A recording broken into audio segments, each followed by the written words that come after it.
When you think of wildfire smoke, you probably think about what it looks like or what it smells like. But what if I told you it can actually change the chemistry of our air near the ground and far beyond surface level, tens of thousands of feet above us?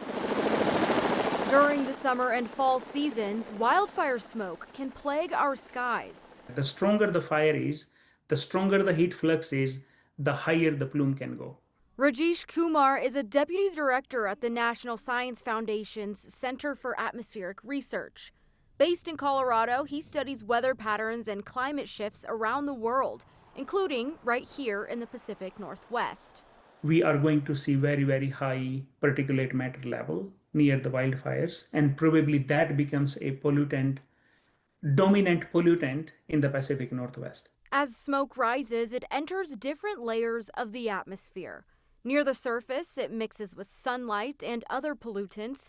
That reaction creates ground-level ozone, often called the bad ozone. During the wildfires, then when we burn the biofuel like the trees, the grass, and other things, they emit a lot of species like carbon monoxide, nitrogen oxides, volatile organic compounds. And these are called ozone precursors. So sunlight is crucial. Then the reactions in the presence of sunlight, they lead to the formation of ground level ozone. And the hotter the weather, the more likely pollution will build up, right where we live and breathe. But the process doesn't end there. Some wildfire smoke plumes, especially from large or long-lasting fires, are strong enough to reach the stratosphere. National Weather Service meteorologist Jay Breidenbach says he's seen this before. When we get these really hot fires, that creates a more robust smoke plume, and that can carry it much higher. Some of the fires that we saw around Idaho last year had pyrocumulus clouds, and these are like thunderstorms that the fire is creating, and sometimes that can carry smoke 40, 50,000 feet in the air. Once in the stratosphere, smoke behaves differently. Under certain conditions, it can help break down the good ozone layer, the one that protects us from harmful ultraviolet radiation. If the ozone layer is not there, then these harmful ultraviolet radiation, they would come down to the surface and affect human beings.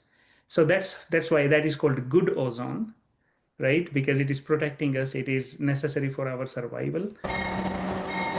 This interaction doesn't happen with every fire, but as wildfires grow more extreme and frequent, the risk to the stratosphere increases. I would say over the last decade we have had more episodes of smoke in the Pacific Northwest, here in Idaho as well. It seems like every August through the middle of September we run into these really smoky times here in the Pacific Northwest, and that is more than it was, say, 20 years ago. From the ground, wildfire smoke may just look like a hazy sky.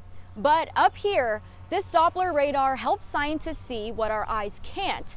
This major tool watches the sky in layers, how smoke climbs and travels through the atmosphere, among other things, which helps scientists predict how the smoke will move next. These models take into account how hot the fire is and how much smoke it's producing. So I think, as we go into the future, we're going to see those types of models change. They'll get higher resolution, they'll get even better at predicting how the smoke is going to move. All of this matters because ozone pollution can lower air quality and be harmful to health.